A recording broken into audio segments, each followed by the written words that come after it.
Heavyweights collide when the number 5 ranked Tom Aspinall defends his home against the number 10 ranked Marcin Tybura. Marcin Tybura is currently on a 2-fight winning streak with wins over Blagoy Ivanov and Alexander Romanov. Tom Aspinall is coming off a loss to Curtis Blades where he would hurt his knee, and this will be his first fight since then. Marcin Tybura has been a staple of the heavyweight division since 2016 and still is, at 37 years old, a tough fight for anyone in the division. He's very well rounded, but not necessarily great at one specific thing. He has 8 wins by knockout or TKO, he has 7 by submission, and he's got 9 wins by decision. And he is as solid as they come. And he's going to have to be at his best because he's going up against a top prospect in Tom Aspinall. He's going to have to be at his best because he's facing a top prospect in Tom Aspinall, and he is facing him in his home, in his backyard. Tom Aspinall is coming off a pretty bad knee injury from his last fight against Curtis Blades.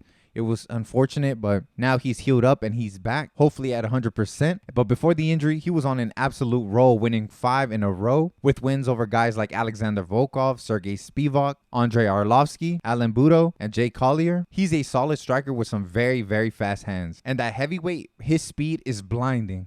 Don't get it twisted. He's got some good power to go along with it, but I think it's his speed that really makes a difference at heavyweight. But beside his speed, I think it's his grappling that really sets him apart from the other heavyweights. He's got some very slick jiu-jitsu skills. Shout out to his pops who taught him very early. He has 4 wins by submission, and the skill gap between him and the other heavyweights is pretty large in my opinion. So I do think he has a huge advantage there. It's not a foreign concept to Marcin Tybura to go in and stop those takedowns. He did that in his fight against Alexander Romanov, but I think Romanov and Aspinall are so different when it comes to their grappling. I think Romanov deals in explosive takedowns and heavy wrestling, while I think Tom Aspinall doesn't need to exert himself that much during his takedowns. He got some really slick takedowns, and I think Aspinall is a bit more technical. And Aspinall will be a much bigger submission threat than Alexander Romanov. So that being said, I'm going to have to go with Tom Aspinall by submission. I do believe that he will get a takedown, maybe multiple. And like I mentioned earlier, he got some tricky takedowns. He doesn't really need to go for a single or double. He can do trips and other stuff because his bag is that deep. And unlike the fight against Romanov,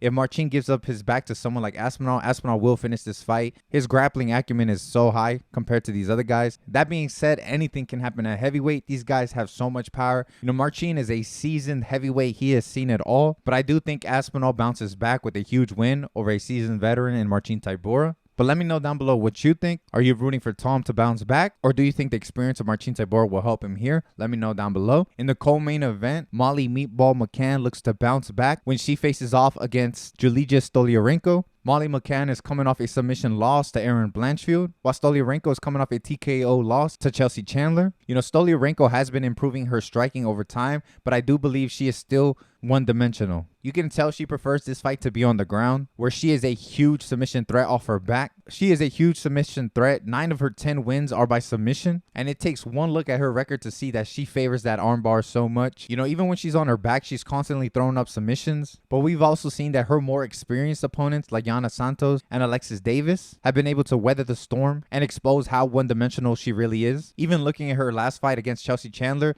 she was able to throw up some really good submission attempts, but Chandler's top pressure was too heavy and too much for her, and she kind of leaves herself vulnerable when she looks for these submissions. Molly McCann, she is a tough flyweight, always ready to scrap. I do believe in this fight, in this matchup, she is the better striker. Molly will be at a height and reach disadvantage, but that is nothing new to Molly. She's usually able to close the distance on these taller girls and land the better, bigger, harder, stronger shots. She usually does like to mix it up and take her opponents to the ground when she's stronger than him. She does like to mix it up and take her opponents down to the ground. But if she looks for the takedown in this fight, she's going to have to be very, very careful when she gets down there. She's got to stifle those submission attempts and unleash that ground and pound, and hopefully batter Stoliarenko from dominant positions where she can't be attacked or sub. So that being said, I have Molly McCann by decision. I do think this fight is a little closer than it looks. Molly McCann is a -250 favorite, and she will be fighting at home. I feel like she always shows out when she's at home, but I do believe she will be the better striker. I think she's going to have the better moments on the feet, and I do think, even though she might not be as technical as Stoliarenko on the ground, I think she's strong enough to stifle and stop the sub attempts that come with her if she decides to take this to the ground. But that being said, I can't vouch for how technical Molly McCann is on the ground. I do think she is prone to mistakes, and that could hurt her. But I do think she can win this fight with good old plain striking. So we're going to see how this fight turns out. but I do have Molly McCann by decision. But let me know down below what you think. Do you think I'm overestimating Molly McCann? Am I underestimating Stoliarenko? So we got a grappler's delight when the number 9 ranked light heavyweight Paul Bear Drew Craig drops down to middleweight to face number 14 ranked middleweight Andre Muniz. Paul Craig is coming off back-to-back losses to Volkan Ozdemir and to Johnny Walker at light heavyweight, while Muniz is coming off a loss to Brendan Allen, where he was submitted for the first time ever in his career. Paul Craig is making his debut at middleweight, and he is a very dangerous submission guy. 13 of his 16 wins are by submission, and he has hit some submissions that just came out of nowhere. You know, he has won fights where he was down big. You know, the fight against Ankalaev comes to mind, a win that has aged very great, and a submission win against Nikita Krylov where he was also losing. You know, he's so dangerous, he can flip the script from anywhere. I do think his striking is evolving very slowly, and I don't think he can hold his own against some good strikers. Luckily for him, he's facing another grappler in Andre Muniz, who is also a big threat on the ground. 15 of his 23 wins are by submission. And just like Paul Craig, this guy is also very dangerous from his back. I think both guys grapple very differently. I think Paul Craig is more opportunistic with his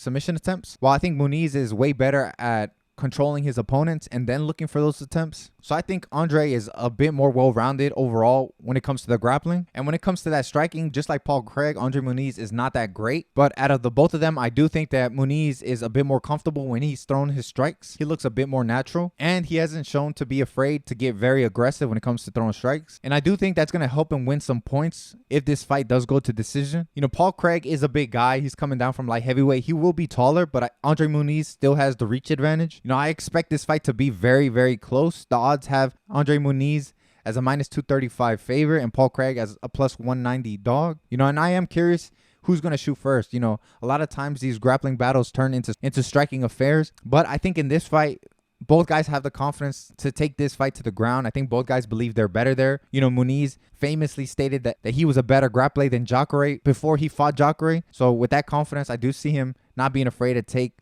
Paul Craig to the ground. So my guess is Muniz shoots first. The only way I see him not taking that shot first is if that last loss is still lingering in the back of his mind. You know, it was the first time ever he was submitted. You know, that's probably got to hurt a little bit. But that being said, I think overall Andre Muniz is a little more well-rounded. I think his striking is going to win him some points on the feet. I think he's just going to fare better when it comes to the striking. And if this fight does hit the ground, I do think he's smart enough to avoid the dangerous positions and even threaten his own submissions. I do think this is going to be a very close fight. I'm going to go Muniz, but there might be some value there with Paul Craig. But yeah, let me know down below what you think. Do you think I'm underestimating Paul Craig? You know, let me know down below. Leave a comment. And yeah, it's going to be a great night of fights. Do not forget to tune in, and I'll see you next week for UFC 291. But until then, take care.